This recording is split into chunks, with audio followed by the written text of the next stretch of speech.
करेंगे. So I'm again saying that usually the conventional IVF will be a most important protocol for both, for most people. It can be a long or a short protocol which is again clinically driven. Her doctor उसे होता है, but तो उसका advantage क्या है कि वो physiological है.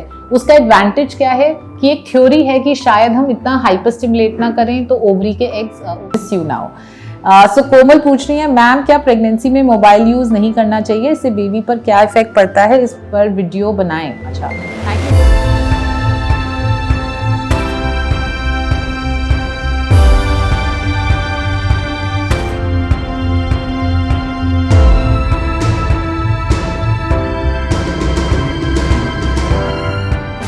Hello everyone, you're watching Fertility Fridays with me, Dr. Shweta Goswami, where we try and welcome hope into your lives as soon as we can. The topic for today is conventional IVF versus mini IVF, which is also called soft stimulation IVF. So in continuation to another video that we had previously posted, IVF protocols बहुत सारे होते हैं, where the focus is on how many eggs can we get, of what good quality can we get. So, जो एक standard IVF protocol होता है उसको हम कहते हैं कन्वेंशनल IVF. कन्वेंशनल IVF होता है कि हाई डोज ऑफ गोनाडोट्रोपिन्स और injections are given to a woman starting on her second third day of the cycle for a couple of days, like usually 10 to 13 days. Idea ये होता है कि हर महिला naturally एक ही एग बनाती है, but हमारे को मल्टीपल एग डेवलपमेंट करना है क्योंकि हमें पता है कि शायद 4, 5, 6 एग्स में से ही कोई एक एग या एम्ब्रियो अच्छा बनेगा. तो we want multiple egg so that we can have better embryo selection in the lab. अगर हम 15 एग से भी शुरू होंगे तो शायद ओवरऑल हमारे पास 4-5 अच्छे ही ब्लास्टोसिस्ट या अच्छे एम्ब्रियोज होंगे. So anybody who is what we in scientific language called a normo responder और a hyper responder is usually given conventional IVF, which means कि हम एक स्टैंडर्ड सेट ऑफ इंजेक्शंस देते हैं. हमारा फोकस होता है कि मल्टीपल एग्स एंड एम्ब्रियोज बने. आइडिया ये होता है कि अगर हमारे कुछ हेल्दी एम्ब्रियोज बन जाएं और अगर कुछ और एक्स्ट्रा भी बन जाएं तो हमारे वो स्टोर हो जाएंगे, क्योंकि आज की लाइफ में एक बहुत इंपॉर्टेंट IVF में कॉन्सेप्ट है जिसको हम कहते हैं क्यूमुलेटिव प्रेगनेंसी रेट. हम कहते हैं एक फाइनाइट रिजल्ट ऑफ 65 to 75% होगा जब हम एक ट्रांसफर करते हैं, बट अगर हमारे पास 4, 5 या 6 एम्ब्रियोज फ्रीज हो जाते हैं तो we have a backup plan with us, which means God forbid अगर फर्स्ट IVF साइकिल नहीं वर्क किया तो at least we have another set of embryos to go for. हमें दोबारा से इंजेक्शंस नहीं लेने पड़ेंगे. So I am again saying that usually the conventional IVF will be a most important protocol for both, for most people. It can be a long or a short protocol, which is again clinically driven. Her doctor उस हिसाब से अपने decision लेता है. But अभी recently in the last couple of years, other protocols have also come in. एक natural cycle IVF होता है जहाँ एक नेचुरल एग को फॉलो किया जाता है, एंड एक उससे ज्यादा पॉपुलर यूजुअली प्रोटोकॉल होता है मिनी IVF, जिसको हम कहते हैं सॉफ्ट स्टिमुलेशन प्रोटोकॉल. तो सॉफ्ट स्टिमुलेशन प्रोटोकॉल में क्या होता है कि वही मेडिसिन एंड इंजेक्शन 12-13 डेज दिए जाते हैं. However, the dosage is less. So maybe you will end up getting the same number of injections that you would earlier, but यहाँ पे वो डोजेज कम हो जाती है. बॉडी के लिए वो थोड़ा ज्यादा इजी होता है टॉलरेट करना, फिजियोलॉजिकल होता है. बट तो उसका एडवांटेज क्या है कि वो फिजियोलॉजिकल है. उसका एडवांटेज क्या है कि एक थ्योरी है कि शायद हम इतना हाइपर स्टिमुलेट ना करें तो ओवरी के एग्स, ओवरी से हमारे को बेटर एग क्वालिटी मिल सकते हैं. बट उसका एक बड़ा डिसएडवांटेज क्या है कि अगर हमारे total number of eggs and embryos कम हो जाएंगे तो ओवरऑल हमारे पास हो सकता है एक्स्ट्रा एम्ब्रियोज ना हो, and then that will actually be not helpful.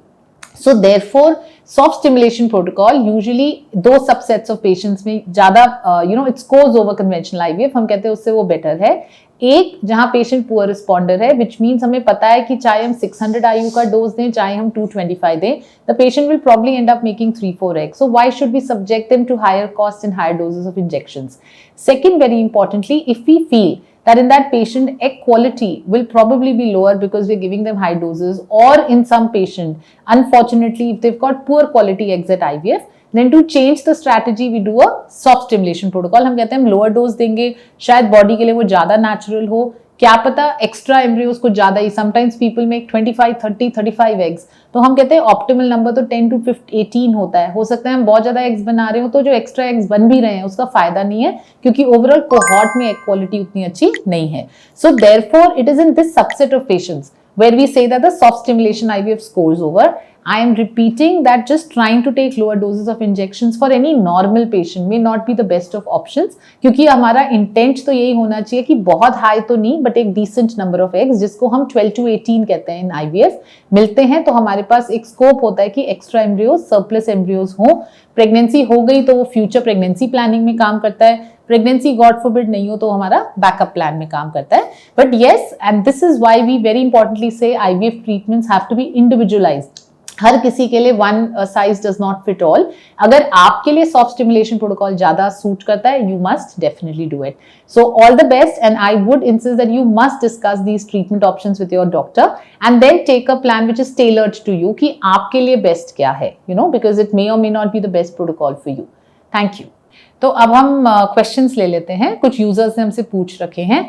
आपके भी कोई भी क्वेश्चंस हो तो we will be more than happy. आप नीचे कमेंट सेक्शन में अपने क्वेश्चंस लिखते हैं, हम तुरंत से तुरंत उनके जवाब जरूर देना चाहेंगे। तो अंकिता पूछ रही हैं कि what is the cost of IUI treatment at your centre. Ankita, हमारे सेंटर पे 10 to 11,000 का IUI कॉस्ट है, जो IUI प्रोसीजर का है। तो उस दिन का ultrasound scan, semen preparation and IUI procedure उसमें इंक्लूडेड होता है। अगर कोई भी कंसल्टेशन, स्कैन्स या मेडिसिन वगैरह लगती हैं वो सेपरेट होता है। तो I would say as an average हम इसको 12 से 15,000 एक मंथ का कॉस्ट मान सकते हैं। मिनी पूछ रही हैं, ma'am pain in lower abdomen and lower back is normal after 7 days of IUI और समथिंग रॉन्ग।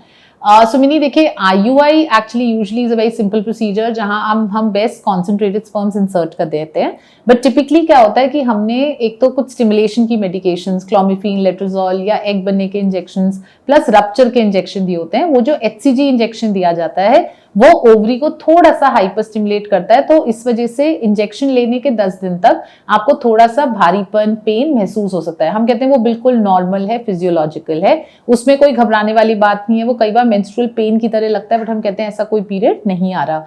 इनफैक्ट अगर ये पेन हमारा वापस उभर के आता है say about 10-11 days post IUI, हम उसको एक बहुत अच्छा सिम्टम मानते हैं, क्योंकि हम कहते हैं तो ओवरी दोबारा से स्टिमुलेट हो रही है। प्रॉब्लम ये है वो एक नॉन स्पेसिफिक सिम्टम होता है, कभी कभी वो आने वाले साइकिल का भी अंदेशा दे रहा होता है, but a lot of times it can also be early pregnancy. So overall अगर हमें ब्लीडिंग स्पॉटिंग नहीं हो रही है तो हम कहते हैं हम पेन को लेके वरिड नहीं रहेंगे।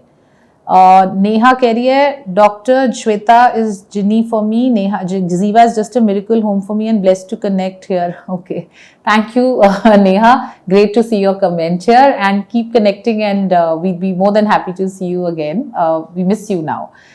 सो कोमल पूछ रही है, मैम क्या प्रेगनेंसी में मोबाइल यूज नहीं करना चाहिए, इससे बेबी पर क्या इफेक्ट पड़ता है, इस पर वीडियो बनाएं। अच्छा, thank you Komal, noted. I will try and make a video on this in future, though I don't know if I'm the best expert. But pregnancy में देखिए हम ये कहते हैं कि जहां तक मोबाइल या कोई भी डिवाइसेस एंड स्क्रीन्स का है, probably data अभी inadequate है।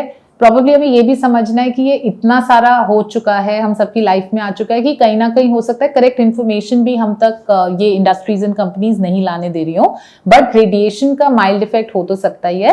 एंड जैसे हम एक्लिप्स में भी प्रेगनेंसी पेशेंट को कहते हैं आपको थोड़ा केयरफुल रहना चाहिए, I believe that the same goes for all mobiles and screens. तो स्पेसिफिकली प्रेगनेंसी में जैसे हम एटलीस्ट एब्डोमेन के आसपास नहीं रखें, उससे थोड़ा दूर रखें। सोते हुए हम अपने एकदम ही पिलो बेड पे ना रखें, उसको कहीं दूर सो, ये छोटी छोटी चीजें हम सब यूज कर रहे हैं, कोई बात नहीं, बट एटलीस्ट हम डिस्टेंस बना के रखें। सिमिलरली बच्चा होने के बाद मैंने देखा है हम सबकी एक आदत है कि हम रात में पिलो के नीचे रखते हैं, तो हम कहते हैं एटलीस्ट बेबी से हम दूर रखें। We don't know, the honest answer is हमें नहीं पता, बट या तो it will take years to understand इसका कोई इम्पैक्ट तो नहीं आ रहा, क्योंकि कोई बहुत ह्यूज इम्पैक्ट तो नहीं है, बट एक मिनिमल हो सकता है। दूसरा हो सकता है ये इन्फॉर्मेशन हम तक पूरी ना भी आ पा रही हो, तो हमें careful, we always say it is better to be safe. तो थोड़ा सा ध्यान प्रेगनेंसी एंड छोटे एज पे तो जरूर लेना चाहिए, बिकॉज वो हमारी लाइफ के बहुत वल्नरेबल टाइम्स होते हैं। So other than that, what I'd like to say is that if you have any other questions, please put it in the comment section. If you want a more detailed discussion at our end, we could do an online consultation as well, for which you could check in the description or go to our website and book it online. I'd be more than happy to help you. Thank you.